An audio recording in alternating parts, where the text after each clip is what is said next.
Oh iya, agak miring.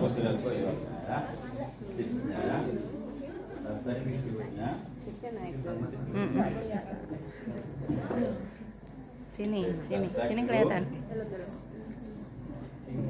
Ini kan beda nih. Lebih tinggi yang mana ya? Yang kiri. Yang kiri kan. Oke, seperti ini. Kita tekan seperti ini. Kemudian diminta bungkuk apa? Terus. Oh, ternyata yang kanan. Kanan yang naik ya. Yang setir yang kanan nih. Ya, jadi dia tidak mau lepas. Namanya sendi ketika gerak gini kan dia harusnya lepas, tapi dia tidak mau. Jadi kalau suami istri kemana-mana ikut terus, namanya stick. Tidak mau ditinggal terperang rindu. Spontan. Terus banyak dimobilisasi. Dimobilisasi. Ya kan? Mau nyoba? Ya kan? Bisa. Kan apa ya? Yang kanan tadi yang gerak. Tekan sampai kena tulangnya. Stimulasi yang ekstrim termasuk suhu, dia akan mempertahankan homeostasisnya. Dengan cara apa? Dia akan mengeluarkan keringat. Keringat itu berasal dari apa? Dari plasma cairan. Nah, kalau keringatnya lebih banyak keluar, berarti apa kira-kira? Sirkulasinya menjadi lambat kan, konsentrasinya kan. Nah, kalau berarti kan dia darahnya akan mengalir lebih banyak ke superficial. Berarti bagian deep akan kekurangan. Tapi itu kalau diteruskan terus-menerus, suhu yang dari luar ini dia akan konduksi, dia akan transmisi ke lebih dalam. Termasuk sirkulasinya di bagian dalam juga akan semakin ada. Tapi kalau Anda hanya dikasih waktu sebentar, dia di permukaannya dalamnya kurang. Makanya itu pada kasus fraktur, ketika ada 3 menit, 3 menit, itu nanti osteoporosis dia. Rabur gulanya akan tinggi, densitas tulang akan rendah. Nah, ini dulu yang pada awal-awal dulu itu otomatis fisioterapi tidak mudeng. Ini banyak densitas tulang yang buruk gara-gara di fisioterapi.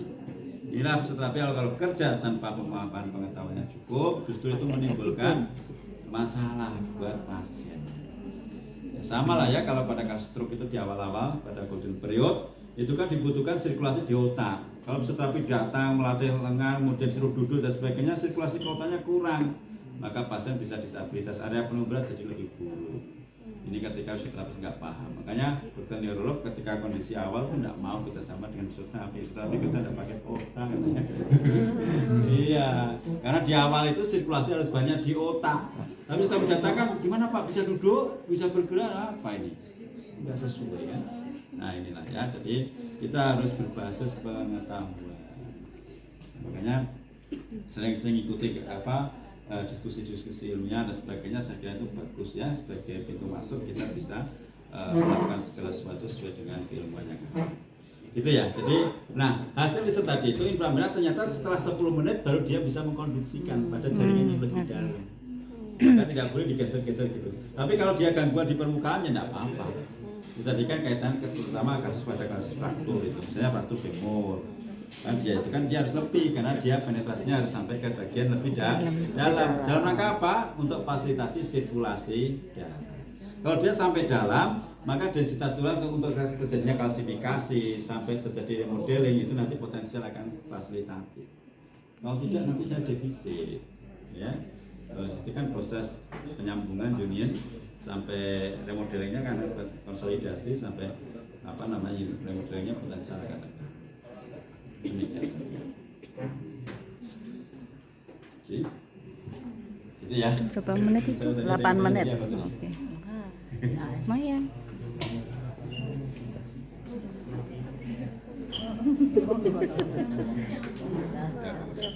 Foto. Itu kan kalau itu biasanya kan bapaknya kan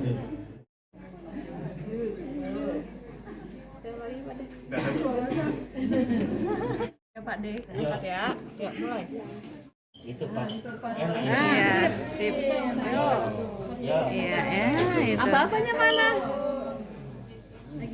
Terapisnya nggak apa-apa. Banyak yang hitung. 3. Enak. 5. 6.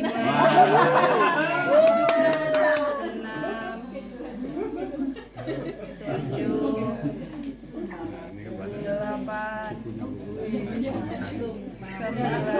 9,